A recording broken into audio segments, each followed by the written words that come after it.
Las últimas 2 semanas en nuestro país sin duda que han estado marcadas por el todavía corte de luz que afecta a miles de chilenos. Se ha hablado sobre si hubo principalmente responsabilidad de Enel, de las autoridades en la fiscalización. También ya se inició un proceso de caducidad de la concesión y hasta se habla de estatizar parte de la distribución eléctrica. Vamos a hablar sobre este tema con el decano de Ciencias e Ingeniería de la Universidad Adolfo Ibáñez, Claudio Sivag.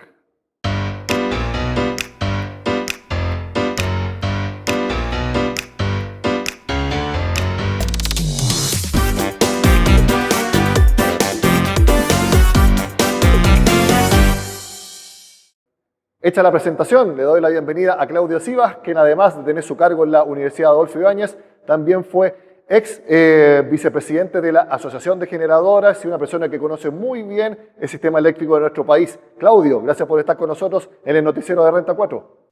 Muchas gracias, Nicolás, por la invitación. Encantado de hablar de este desafiante tema, sobre todo en un contexto de expectativas de calidad de servicio, donde tenemos familias todavía, como lo dices, sin luz, pero además donde vemos que estos eventos extremos han ocurrido y pueden volver a ocurrir.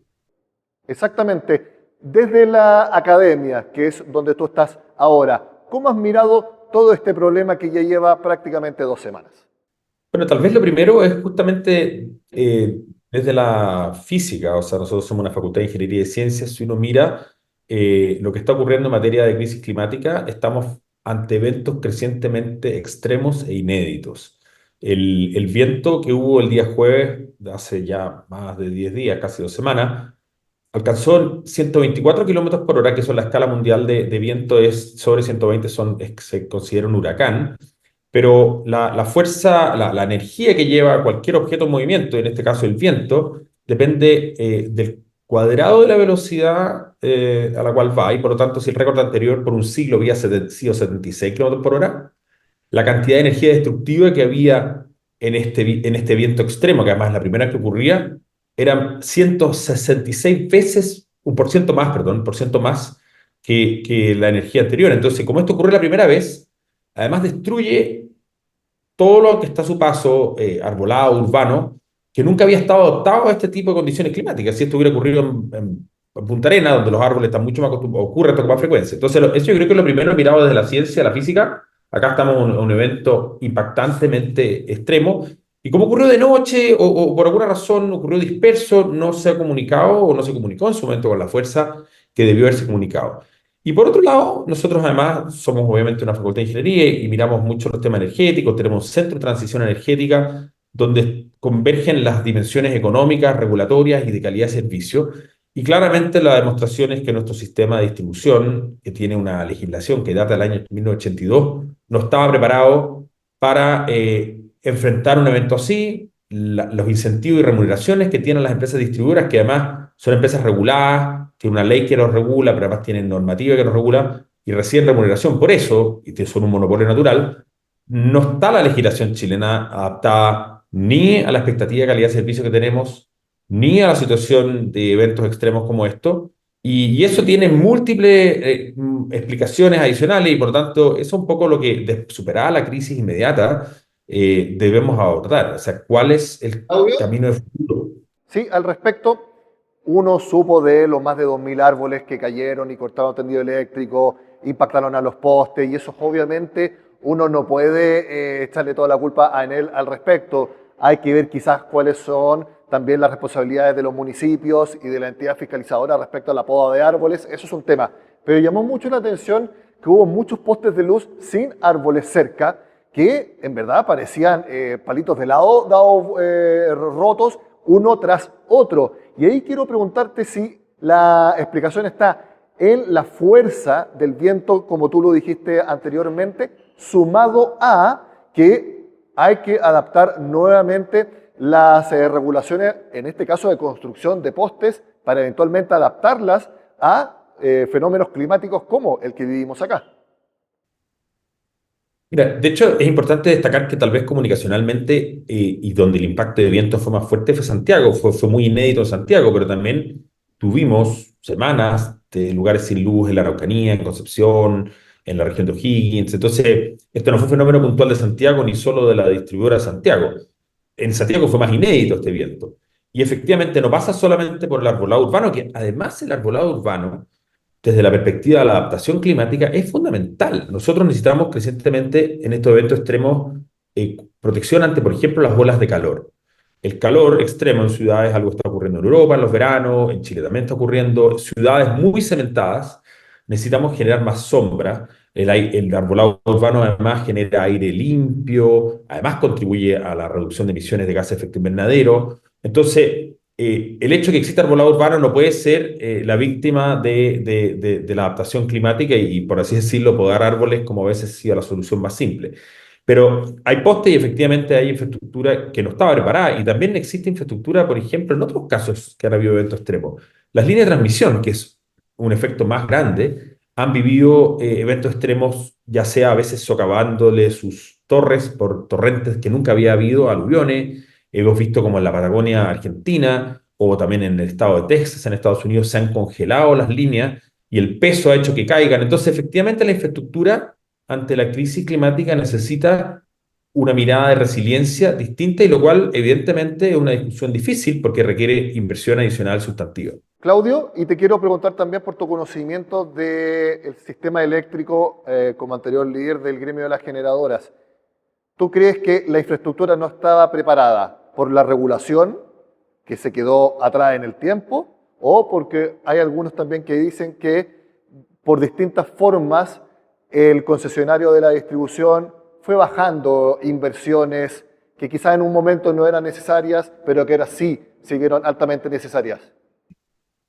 A ver, tal vez hay que volver atrás cuando se crea la ley eléctrica en el año 82, que separa las industrias de generación, que es competitiva, transmisión, que es planificada y que recorre la energía desde un lugar donde se produce hacia las ciudades de consumo, y las ciudades, que son un monopolio natural y que en ninguna parte del mundo se duplican redes porque no tiene sentido la competencia. La regulación de la distribución no ha cambiado en nada desde el año 82 de manera sustantiva, y en esa época el objetivo central era lograr cobertura al menor costo posible. Pero hoy las expectativas son, uno, calidad de servicio. Tenemos otro estándar y espera de calidad de servicio. La electricidad se ha transformado en algo totalmente necesario para el bienestar. Segundo, recursos energéticos distribuidos. Hoy en día tenemos crecientemente la posibilidad de instalar techos solares, los vehículos eléctricos están llegando. Entonces, tampoco esto existía antes y necesitamos adaptar las redes a estos recursos en el almacenamiento distribuido. Y tercero, la crisis climática. Y por lo tanto, la regulación de hoy no da señales a ninguna distribuidora, porque no está diseñado así, a facilitar, por ejemplo, la instalación de techos solares. Sucede, pero no es un proceso fácil. Vamos a ver crecientemente mayor demanda por electricidad en las casas. La gente ya va a dejar de ir a la bomba de benzina y va a cargar el auto en su casa, o bidireccionalidad. Uno puede usar el auto eléctrico para respaldar la casa. Todo eso son cambios que requieren. Pero voy a ir a un ejemplo más básico. Hace 5 años atrás intentamos digitalizar la red de distribución. En mi caso, por ejemplo, el medidor de mi casa sigue siendo el mismo medidor desde el año 72. El mismo medidor, que es una ruedita que da vuelta. En pleno siglo XXI, donde todo es digital, la distribuidora, porque así lo estableció la regulación, no ha podido avanzar en una medición digital y tuvimos todo incluso un conflicto respecto a eso. Al mismo tiempo, Uruguay ya lleva 100% de cobertura digital. ¿Y eso qué ayuda? Ayuda a que la distribuidora inmediatamente sepa dónde se corta la luz. Hoy, la única manera de saberlo es que yo llame por teléfono y le avise, oye, se cortó la luz en mi casa. Entonces, esas son cosas como, lo digo, no puede ser que estemos en el año 2024 no considerando algo obvio que haya medición digital en cada una de las casas y facilita un montón de otras cosas. También te quiero añadir, los medidores inteligentes también posibilitarían que uno pueda elegir la empresa distribuidora que lleve la luz a la casa. No digo que vaya a abrirse una competencia de que se instalen cables por cada una de las empresas que quieran, sino que se puede también dividir la industria y hayan comercializadores que sirvan de intermediarios y así uno pueda tener distintas opciones para elegir quién nos administre la luz. Así por lo menos funciona en España. Mira, es bueno que hagamos esa pregunta, porque el desafío que hemos vivido las últimas semanas tiene que ver con la calidad de Sí. servicio. Y por tanto, la portabilidad que tú describes no tiene efectos en eso. O sea, efectivamente, hoy incluso la legislación en Chile separa la administración de la red de la comercialización como empresas, las distribuidoras tienen que separar esos roles. Pero ¿cómo se llama? Perdón, el punto de la distribución, de que la red tú puedas elegir, no cambia el hecho que se corte la luz. O sea, sirve poco poder elegir. Entonces, el paso inicial, como condición necesaria para hacer lo que tú planteas, es redes más resilientes, con mayor capacidad y mayor resiliencia. Medición digital para, por ejemplo, primero lo básico, que el suministro esté, o la bidireccionalidad, si yo tengo un techo solar, y después, eventualmente, está un servicio adicional, que es poder elegir al proveedor. Pero ni siquiera estamos en lo básico, que, no, que es que el suministro y la red sea lo suficientemente resiliente. Entonces, la portabilidad es deseable, pero no va a generar ni un efecto sustantivo en la mejora de la calidad del suministro, que no se corte la luz en mi barrio. Claro, puede servir para el otro tema que estábamos viendo de la luz anteriormente, que era el alza de las cuentas. Pero volviendo nuevamente a lo que tú dices, la calidad y la seguridad de servicio. En los últimos días el gobierno ha planteado que una herramienta para eso sería estatizar parte de la distribución eléctrica. ¿Cuál es tu opinión? Bueno, yo creo que hemos estado respondiendo preguntas equivocadas. Por ejemplo, muy al comienzo del evento, creo que la empresa ha debido con mucho más fuerza plantear la necesidad de trabajar colaborativamente para resolver la crisis, traer el ejército a las calles para despejar árboles, trabajar coordinadamente con los municipios.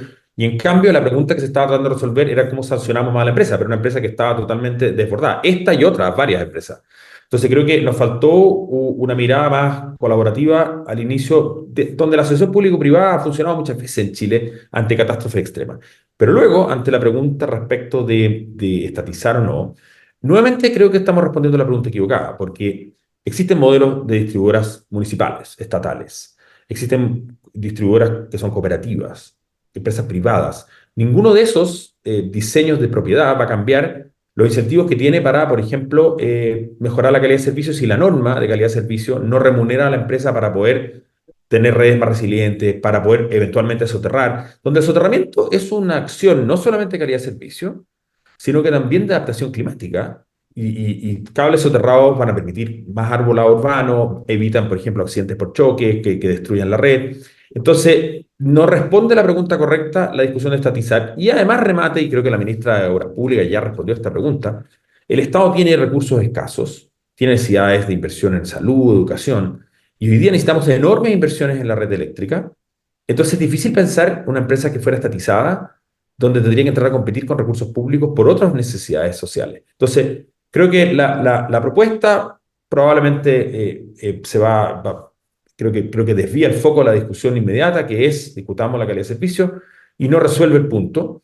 Insisto, independiente de la propiedad, lo importante es reformular los incentivos y esto tiene costos, evidentemente, para mayor calidad de servicio, resiliencia climática, y donde va a haber que pensar que una parte lo va a pagar la tarifa el cliente, mayor calidad de servicio, pero otro va a tener que ser inversiones urbanas.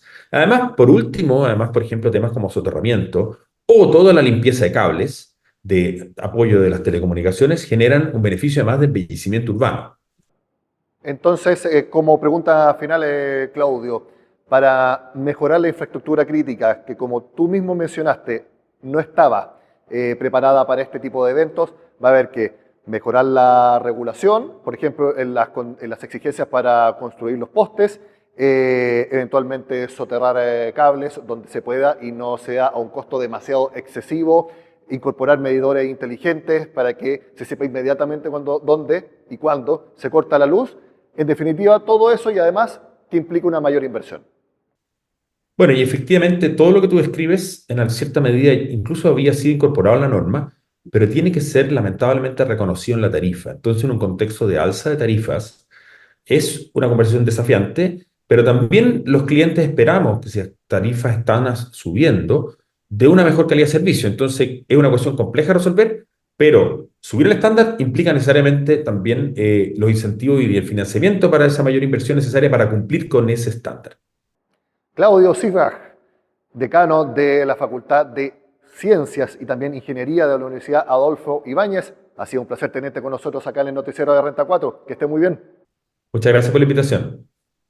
Cortes de luz y todos los problemas en el suministro eléctrico. Ojalá que no tengamos que repetir este mismo tema acá en el noticiario más adelante y se tomen las medidas adecuadas. Soy Nicolás Pauti y nos vemos en una próxima oportunidad.